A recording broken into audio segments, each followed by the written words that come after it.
Oi, nós de volta para apresentar mais uma edição da TV. Um abraço para você que está nos assistindo. Muito obrigado, tá? A gente vai então com a parte final da conversa com o ex-senador Antônio Carlos Valadares. Eu tenho que Valadares, presidência da República, que falou sobre a participação na campanha de Aécio Neves, dificuldades das eleições municipais entre PT e o partido do governador do estado, presidência da República. Há alguma possibilidade de o PSD apoiar a reeleição de Bolsonaro? Bom, o Diretório Nacional recentemente se reuniu, Gilmar, e eu estava presente numa conferência via internet e decidiu que o atual presidente da República não terá apoio do PSB. Busca-se uma candidatura de centro-esquerda e, dentre os candidatos mais falados, é o Lula, o presidente Lula, já que ele foi liberado pela Justiça Eleitoral, tem legitimidade para ser candidato, e pela forma como está acontecendo essa próxima eleição, com o presidente da República toda hora dando um tiro no pé, dizendo muita besteira, falando o que não deve, inclusive ameaçando um retrocesso democrático em nosso país, em face do voto impresso, o Lula está crescendo cada vez mais na preferência popular. Desse jeito, o presidente pode perder a eleição e Lula não fazer nem muito esforço de percorrer todos os estados. Talvez até, se ele ficar em casa do jeito que o presidente está agindo, ele ganha as eleições. Então, se o nosso partido decidir apoiar o Lula para a presidência da República,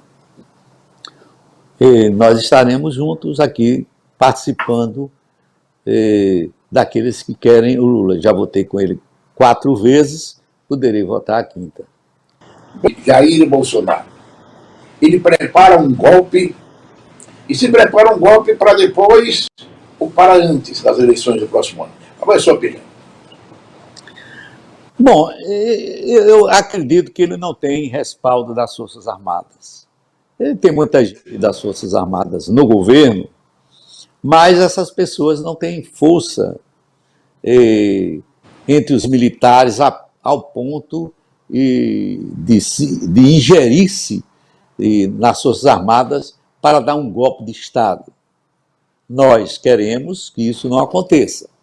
E sabemos que não vai acontecer. As instituições estão funcionando normalmente. Quem ganhar vai levar. Seja o próprio Bolsonaro, seja Lula ou Ciro. Qualquer um que for vitorioso nessas eleições tomará posse. Isso eu não tenho a menor dúvida.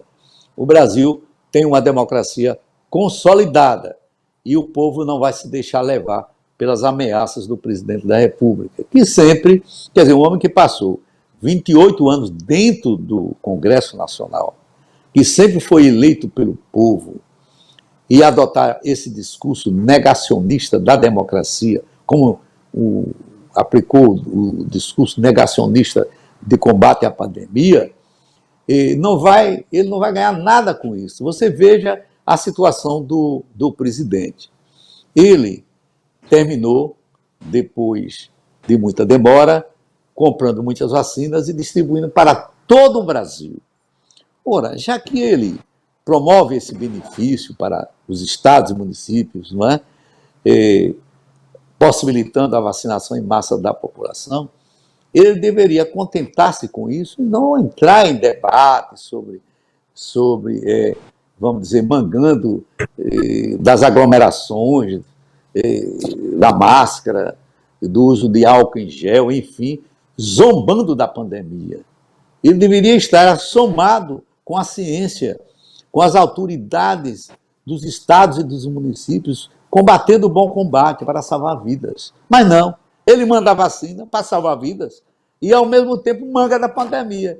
Que é isso? Vê que ele é um deslocado. É um homem que não tem tino político. Um homem como esse não pode continuar na presidência da República. Do contrário, nós vamos marchar para dias muito piores e imprevisíveis no futuro.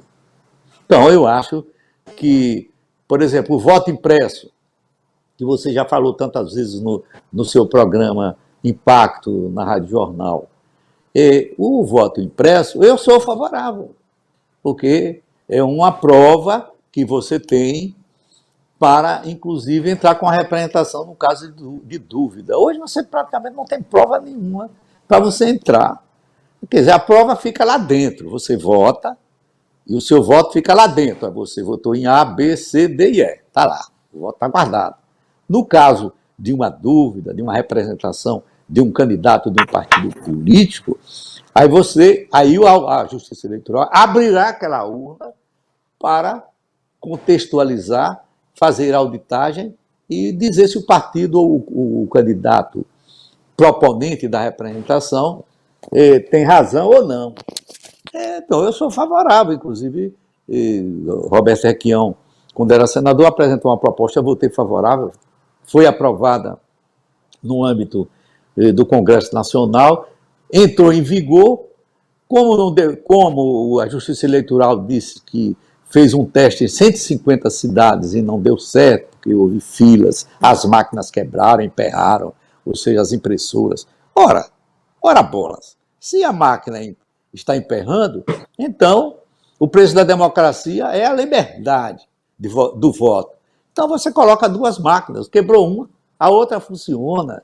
Agora, não pode deixar de ter um voto impresso porque a máquina quebra. Então, a tecnologia, a licitação que está sendo feita não é correta.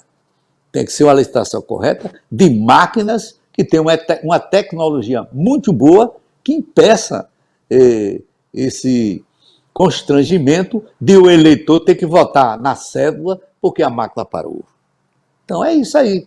Eu acho que o presidente tem razão em querer o voto impresso, mas ele faz errado, ele dá um tiro no pé quando ameaça as instituições, inclusive o presidente do Tribunal Superior Eleitoral, querendo desmoralizar o ministro Barroso publicamente. Quer dizer, ele não tem respeito às instituições. Quer dizer, ele faz tudo errado. Ele manda a vacina para os governadores e os prefeitos, beneficiando a população, e depois fica mangando da pandemia. E agora quer o voto impresso, e ao mesmo tempo manga do Tribunal Superior Eleitoral, das nossas instituições, e promete haver um golpe de Estado. Então esse homem não tem a cabeça boa. É preciso que tenhamos uma pessoa equilibrada na presidência da República para alavancar o nosso desenvolvimento, gerar emprego e ter credibilidade não só aqui internamente, como externamente. Infelizmente, o nosso presidente perdeu a credibilidade até do ponto de vista internacional, com esse seu comportamento e essa conduta imprevisíveis. Eu já disse, meu caro Valadares, que opinião minha, que o grande problema do governo federal está naquilo que muitas vezes parece a sua solução, que é o comportamento pessoal do presidente da República. A pandemia. Nenhum governo faz tanto contra a pandemia, mesmo que ele forma atrasado, do que tem feito o presidente da República. Tem mandado vacinas para todos os estados da federação. Eu lhe faço uma pergunta. Você foi senador da República por vários mandatos. E o que nós estamos observando hoje é que, ao que tudo indica, este país nunca teve tanto dinheiro à disposição dos parlamentares. Inventaram até as emendas de relator, aquelas que não deixam pegadinhas, não deixam rastros. Por que mudou tanto, na sua opinião? Olha, veja, o Congresso Nacional ele teve uma renovação de mais de 50%. Nunca houve, em período algum, uma renovação tão avassaladora como aconteceu nas eleições de 2018. Então, lá nós temos muita gente inexperiente, muita gente que nunca exerceu um mandato sequer, muitas pessoas que não foram nem presidente de prédio, ou seja, não foram nem síndicos, né?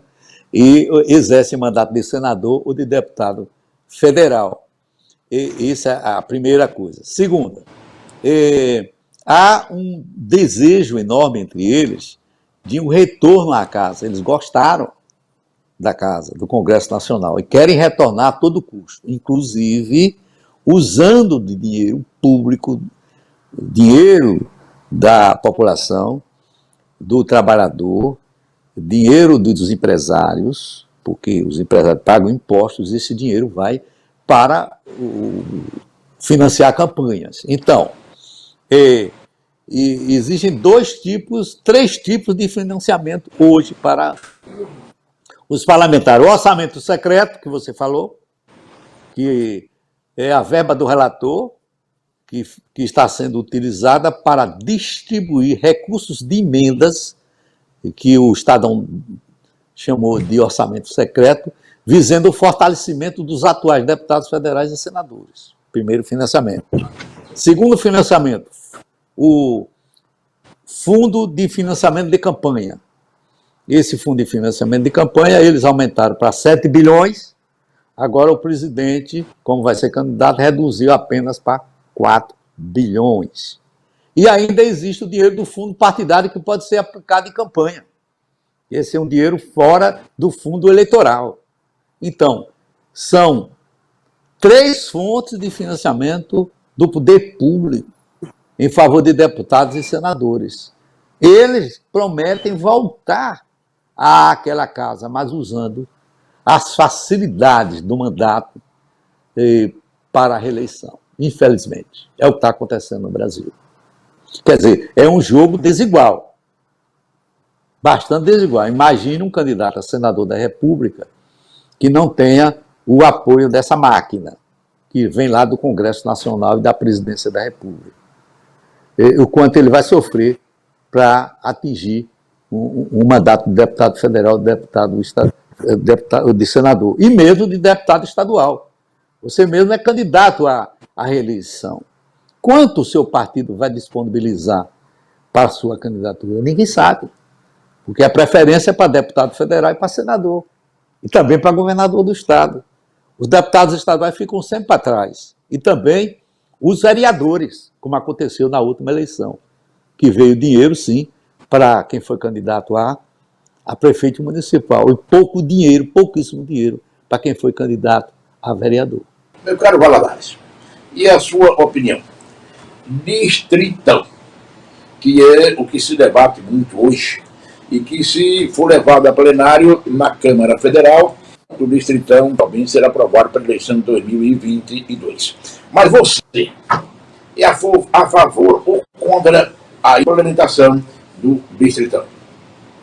Olha, quando eu estava no Senado Federal, no Congresso Nacional, algumas propostas que surgiram nesse sentido, eu votei contra e também fui favorável, como você sabe, ao voto distrital misto, onde 50% dos candidatos proporcionais são eleitos pelo voto do povo e 50% por uma indicação partidária numa lista que é votada pelo distrito.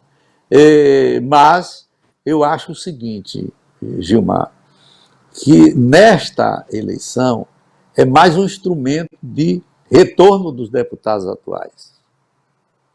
Eles estão querendo o distritão como mais uma arma para voltar. Além do financiamento, não é? Além do financiamento, em 3 etapas que eu falei, haverá também esse instrumento, o distritão, para o retorno. Olha, se o cara tem 3 financiamentos, fundo partidário, fundo eleitoral, ainda tem as emendas do orçamento secreto. E agora tem o distritão, quem não estiver lá no Congresso Nacional vai suar frio e vai suar muito para ganhar um mandato de deputado federal ou de senador, porque é uma luta totalmente desigual, desproporcional entre aqueles que estão lá e aqueles que querem entrar. Meu caro Valadares, muito obrigado pela entrevista. Eu gostaria que, no final, você deixasse uma mensagem para o povo de Sergipe que está a nos assistir. Fique à vontade. Gilmar, primeiro eu quero lhe agradecer pela oportunidade em falar à televisão PPP, uma televisão que tem importância na opinião pública no nosso estado de Sergipe, e dizer ao povo do nosso estado que, ao votar, vote com a cabeça, não vote com a emoção. Que não seja radical no seu voto, porque o radicalismo leva a escolhas erradas. Então, vamos escolher o melhor. Vamos escolher aquele que tem uma melhor proposta. Aquele que, sem radicalismo, quer um Brasil mais afeiçoado à democracia, com maior bem-estar para o povo brasileiro, e que a nossa economia volte a se equilibrar, que gere mais empregos, e tenhamos saúde e, em primeiro lugar, educação. Muito obrigado a todos aqueles que acompanharam este programa e até a próxima oportunidade. Um abraço para todos e amanhã tem mais TV PPP. Tchau, tchau.